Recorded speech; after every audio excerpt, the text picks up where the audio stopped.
Madu Lebah Kampung, Part 1.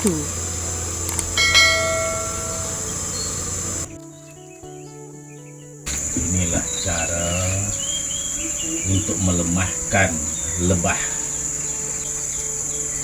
Ini kita masukkan ke dalam lubang dia, biar dia lemah, baru kita buka. Kalau tidak, dia agresif. Kalau dia dah lemah dengan asap ni, dia tak kacau, dia tidak gigit kita.